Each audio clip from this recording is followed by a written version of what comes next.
we're talking about football and tailgating this fall. Chicago City Council members are facing a difficult challenge: how to fill a nearly $1 billion budget deficit. So joining me now is the City of Chicago Budget Director, Annette Guzman. Annette, thank you so much for your time this morning. You're welcome. Good morning. So this is a big one. The city is $982 billion in the hole, and you have said that everything is on the table to eliminate this shortfall. And again, I want to repeat that. Everything is on the table to eliminate this shortfall. What does that mean for the city? It means that we're looking not only at, what new revenues or increased revenues that the city can bring in to support the operations, but also, taking a really hard look at, our expenditures. Right now, though we are recovering and really moving past the pandemic, our expenditures are rising at a faster rate than our revenues are. And so we have to take a good look at what are the services we're providing, what are the operations that we may no longer be able to provide without increased revenues. Are we talking about property tax increases here? Is that one of the options? Property tax is one of the easiest ways for the city to raise revenue, and frankly, for most municipalities to raise revenues, it's one of the largest tools that we have, and so it is something that we're looking at. But I can tell you that property tax increases are felt differently depending upon where you live in the city, and so we want to be really mindful and careful about which revenues we are seeking to ask the city residents to contribute to before we pull those levers. I was just going to say, as a Cook County resident, boy, we got hit really hard with this last assessment. And as you said, it is impacting different communities in very different ways and really terrible ways, I'm going to add personally. Let's talk about city services. I know that's something that you're going to look at. If city services are cut, Annette, how will that impact residents?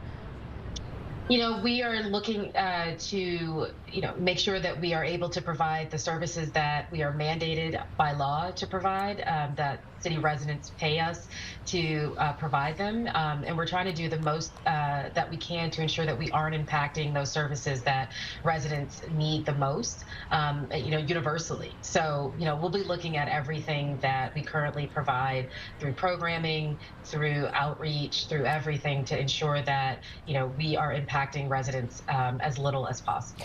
And Annette, how did we get to this point? Almost $1 billion in a budget deficit. That's a lot of money going out, not a lot coming in. Yeah, while, we saw a little bit of a reprieve during the pandemic with, a lot of COVID aid coming into municipalities, states, and around the country, it's really a story about our expenditures. We have obligations that are all hitting at the same time, whether it be, contracts that were recently negotiated for our labor, or the, new requirements or newer requirements that have been placed on the city as it relates to pension obligations, and ramping up to ensure that we are funding what has been a chronically underfunded pension. Those are all things that are kind of hitting around the same time. And so that's what's contributing to just our expenses rising a lot faster than our revenues. Aldermen got into a heated debate here on Fox 32 over the amount of money that the city has spent on the migrant situation, $300 million at least so far. Could that money have been used to fill this budget gap?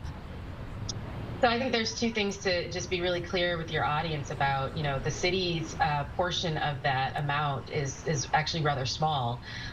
Though we have budgeted for, a certain amount this year, there's a lot of funding that we've received from the county, from the state and the federal government to support that work. So while, we are really transparent about how much has been spent, that's not all city dollars. I think the second thing to be mindful of is that we've actually saved a ton of money in how that operation currently is operated. One of the things that the mayor talks about, and then I talked about when I briefed journalists last week, is we are forecasting over $200 million in savings within our corporate fund for this year.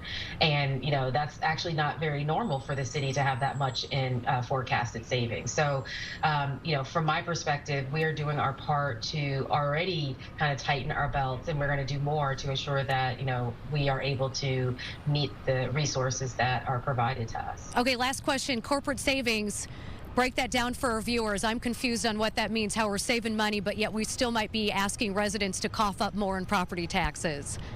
So the savings that I'm talking about, because you asked me about the migrant mission, that's this year's budget, right? So one of the things that we've been doing is, reducing our expenditures where we can, to ensure that we aren't, just spending unnecessarily or unreasonably. And so, while we have a budget about $5.7 billion in the corporate fund for 2024. Our expenditures are going to come in a lot lower than that. For 2025, we're forecasting our expenditures based on this year's budget and how much it would grow based on increases in contracts, increases in labor costs, increases in our pension obligations. And so, one of the things that we do as part of the budget process is make determinations about priorities and what we won't, be doing in the new year or going forward because our resources don't meet the expenditure increases. Well, you've got a tough job to do, Annette, and thanks again for your time this morning here on Good Day Chicago.